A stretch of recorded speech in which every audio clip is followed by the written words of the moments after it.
हाँ तो विद्यार्थीगण आज हम लोग लेकर के आए हैं क्लास 11th का सिलेबस।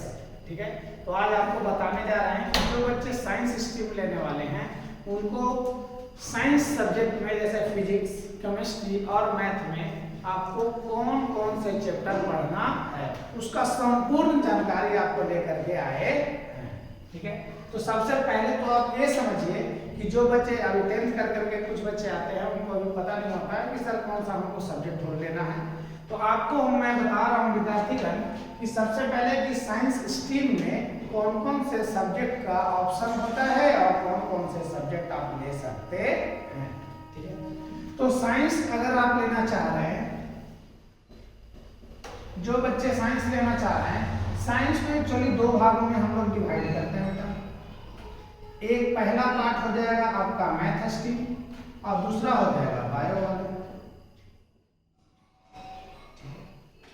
जो बच्चे मैथ लेते हैं बाबू, जिनका मेन सब्जेक्ट मैथ होता है, इनके साथ फिजिक्स, साथ में केमिस्ट्री, प्लस में हिंदी और एक और बढ़ जाएगा इंग्लिश। ठीक है, मतलब यह हो जाएगा फिजिक्स, केमिस्ट्री, इंग्लिश और हिंदी। यदि आप मैथ लेते हैं, साइंस को दो भागों में डिवाइड किया जाता है, एक होता है मैथ स्ट्रीम और दूसरा होता है बायोलॉजी। और जो बच्चे बायोलॉजी लेते हैं विद्यार्थीगण, उनको पढ़ना रहेगा फिजिक्स, फिर मिलेगा केमिस्ट्री, फिर मिलेगा उनको इंग्लिश और साथ में इनको भी मिलेगा हिंदी। तो यदि आप मैथ लेते हैं या आप बायो लेते हैं, ये चार सब्जेक्ट आपको पीछा छोड़ने वाला नहीं है। चार सब्जेक्टों में कौन कौन सा? तो फिजिक्स, केमिस्ट्री, हिंदी और इंग्लिश, ये आपको पीछा छोड़ने वाला नहीं है। ठीक है, तो इतने से हो जाएगा कि जो फिजिक्स होगा, फिजिक्स कितने नंबर का पूछता है? 100 नंबर का।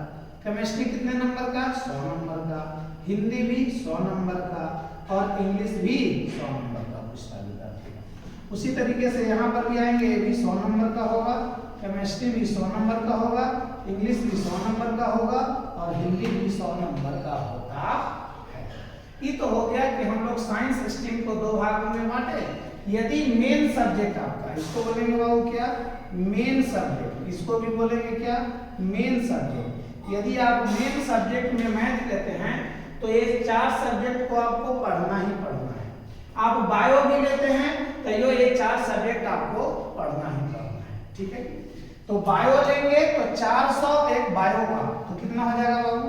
100 इसका भी तो हो जाएगा टोटल 500। मैथ का, तो मैथ का भी 100 नंबर ऐड कर दो, तो 400 एक 500, तो टोटल मार्क्स जो आपको होगा बाबू 11th क्लास में वह 500 का होगा। ठीक है, फुल मार्क्स कितने का होगा? 500 का। यदि कोई बच्चा ऐसा चाहता है कि सर हम बायो लें और साथ में एक्स्ट्रा में मैथ ले लें, तो जो बच्चे एक्स्ट्रा में क्या ले लेंगे? मैथ। ठीक है, अब एक्स्ट्रा में मैथ का क्या मतलब होता है? एक्स्ट्रा में मैथ का मतलब होता है विद्यार्थीगण कि यदि आप मैथ में फेल कर जाते हैं, ठीक है, तो मैथ में फेल कर जाते हैं बट आपका मेन सब्जेक्ट बायो है और बायो में आप पास कर रहे हैं, तो मैथ में फेल करने से आपको कोई दिक्कत होने वाली बात नहीं है। लेकिन यदि आप मैथ में पास कर जाते हैं तो आने वाले कंपटीशंस के लिए आपके लिए का दरवाजा वो क्या होता है? खोल देता है कि मैथ वाला अगर स्ट्रीम जहां पर खोज रहा होगा वहां पर आप फॉर्म को भर सकते। इसीलिए बायो वाले एक्स्ट्रा में क्या ले लेते हैं? मैथ लेते हैं। उसी तरीके से विद्यार्थीगण जो बच्चे मैथ लिए हुए रहते हैं वो भी एक्स्ट्रा में क्या ले लेते हैं? बायो ले लेते हैं। वो भी एक्स्ट्रा में बायो लेते हैं। ये भी 100 नंबर का ही होगा। यदि वह मैथ मेन सब्जेक्ट है तो मैथ में पास होना जरूरी है।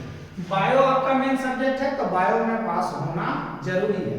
लेकिन इन सब्जेक्ट जो एक्स्ट्रा में दिया गया है, एक्स्ट्रा का मतलब हो गया यदि आप मैथ लिए हुए हैं, एक्स्ट्रा में बायो ले लिए हैं और बायो में पास हो जाते हैं बाबू, तो जब कभी कंपटीशंस के लिए आप जाएंगे तो यह डिग्री आपको मैथ और बायो दोनों के लिए वैलिड होता है। ये तो था बाबू आपका साइंस स्ट्रीम में कौन सा सब्जेक्ट लिया जाएगा और कितने नंबर का वह पूछता है। ठीक, अब आते हैं बाबू हम लोग सिलेबस के ऊपर।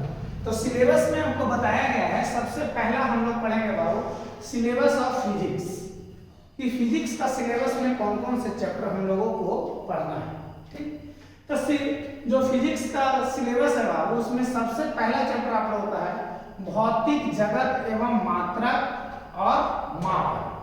तो भौतिक जगत का मतलब होता है बाबू फिजिकल वर्ल्ड के बारे में आपको पढ़ना रहेगा कि एक्चुअली में भौतिक विज्ञान का उत्पत्ति कहाँ से हुआ, इसके कौन कौन से अवधारणाएं दिया गया, कौन कौन से सिद्धांत हैं, साथ में मात्रा क्या होता है और मापन क्या होता है, उसके बारे में हम लोग चैप्टर फर्स्ट में पढ़ेंगे। सेकंड चैप्टर जो आपको मिलेगा बाबू वह सरल रेखा के बारे में पढ़ मिलेगा, उसके बाद में सरल रेखा में गति, समतल में गति, और जो थर्ड चैप्टर है उसमें मिलता है बाबू गति के नियम, जिसको हम लोग बोलते हैं law of motion. Law of motion में आपको मिलेगा न्यूटन का first motion, second motion, third motion और साथ में उसके यूजेज भी। ठीक है, फिर आपको बाबू चौथा चैप्टर जो है काज ऊर्जा एवं शक्ति के बारे में इंफॉर्मेशन देता है कि काज ऊर्जा एवं शक्ति, वर्क एनर्जी और पावर के बारे में, कैसे कैसे हम लोग वर्क को बढ़ा सकते हैं, घटा सकते हैं, एनर्जी कैसे बढ़ेगा घटेगा, सारा इंफॉर्मेशन इसमें दिया जाएगा। कणों के निकाय एवं घूर्णी गति, कणों के निकाय एवं घूर्णी गति में होगा बाबू कि कण कैसे मूव करते हैं, 2D में कैसे करेगा, 3D में कैसे करेगा, और उनका घूर्णन गति करने का क्या तरीका होता है, ये चीज है। फिर है बाबू गुरुत्वाकर्षण के बारे में, तो गुरुत्वाकर्षण का मतलब ग्रेविटेशनल फोर्स के बारे में आपको इंफॉर्मेशन पूरा इंफॉर्मेशन मिलेगा। तरलों एवं ठोसों के यांत्रिक गुण के बारे में भी आपको पढ़ना है। कहता बाबू उष्मा गति, उष्मा गति का थर्मोडायनेमिक्स बोलते हैं इंग्लिश में, थर्मोडायनेमिक्स के बारे में आपको पूरा इंफॉर्मेशन इसमें पढ़ना है। अनुगतिकी सिद्धांत के बारे में हम लोग को पढ़ना है, और लास्ट हो जाएगा दोलन एंड वेव, मतलब तरंग, मतलब हो जाएगा ऑसिलेशन एंड वेव्स के बारे में भी आप लोगों को पढ़ना है। तो इस प्रकार से यह पूरा का पूरा 10 चैप्टर, जिसमें से बाबू 70 नंबर का आप लोगों का रिटन होगा और 30 नंबर का बाबू प्रैक्टिकल होगा। ये हो गया सिलेबस ऑफ फिजिक्स। अब आते हैं बाबू सिलेबस ऑफ केमिस्ट्री पर से पर्दा उठाते हैं। सिलेबस ऑफ केमिस्ट्री जो दिया गया है, कहता है बाबू रसायन की मूलभूत अवधारणाएं। ठीक है, मूलभूत अवधारणाएं का मतलब ये हो जाएगा बेसिक कंसेप्ट ऑफ केमिस्ट्री के बारे में आपको पढ़ना रहेगा कि बेसिक कंसेप्ट, शुरुआती केमिस्ट्री कैसे कैसे धीरे धीरे डेवलपमेंट कैसे केमिस्ट्री का हुआ, उसके बारे में आपको बताया जाता है। रसायन का कैसे कैसे डेवलपमेंट हुआ, कैसे कैसे विकास हुआ। फिर पढ़ना है परमाणु संरचना। परमाणु संरचना मतलब एटॉमिक स्ट्रक्चर, आप 9th क्लास में पढ़े होंगे एटॉमिक स्ट्रक्चर, थोड़ा बहुत 10th क्लास में पढ़ना है एटॉमिक स्ट्रक्चर। ठीक है, तो एटॉमिक स्ट्रक्चर के बारे में डिटेल से हम लोग अध्ययन करेंगे। तत्वों का वर्गीकरण, जिसको हम लोग बोलते हैं वो क्लासिफिकेशन ऑफ एलिमेंट्स। ठीक है, और classification of elements of a periodic table के बारे में हम लोग पूरा डिटेल से जानकारी लेंगे इसकी। फिर आता है रासायनिक बंधन। रासायनिक बंधन का मतलब होता है केमिकल बॉन्डिंग के बारे में कि एक केमिकल को दूसरे केमिकल के साथ मिलाकर कैसे बॉन्ड बनाया जाता है, उसके बारे में हम लोगों को जानकारी मिलेगा। फिर है द्रव की अवस्थाएं। ठीक है, द्रव की अवस्थाएं का मतलब होता है स्टेट ऑफ मैटर।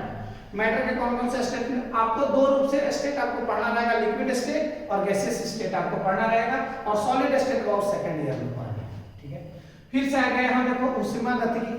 ठीक है कि नहीं, फिर उसके बाद में साम्यावस्था को हम लोग बोलते हैं इक्विलिब्रियम स्टेट। ठीक है कि नहीं, साम्य अवस्था, दोनों तरफ बराबर, उसको बोलते हैं साम्य अवस्था। रेडॉक्स अभिक्रिया भी पढ़ना है, जो ऑक्सीडेशन नहीं होगा, रिडक्शन नहीं होगा, तो रेडॉक्स अभिक्रियाएं कौन कौन से होती है उनके बारे में पढ़ना है।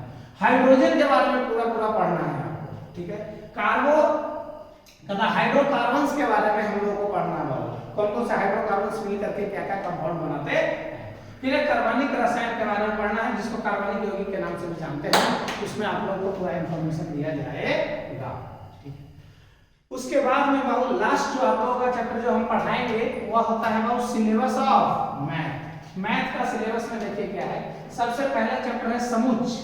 ठीक है कि नहीं, समुच्च का मतलब हो गया सेट। सेट के बारे में आपको इंफॉर्मेशन दिया जाएगा, कितने टाइप के सेट होते हैं, कैसे बनेगा, सब के बारे में पूरा बताया जाएगा। संबंध एवं फलन, रिलेशन एवं फंक्शन के बारे में आपको पढ़ना है। त्रिकोणमितीय फलन, देखो एक्चुअली में त्रिकोणमिति जो है बाबू 10th से ही आप लोग पढ़ रहे हो।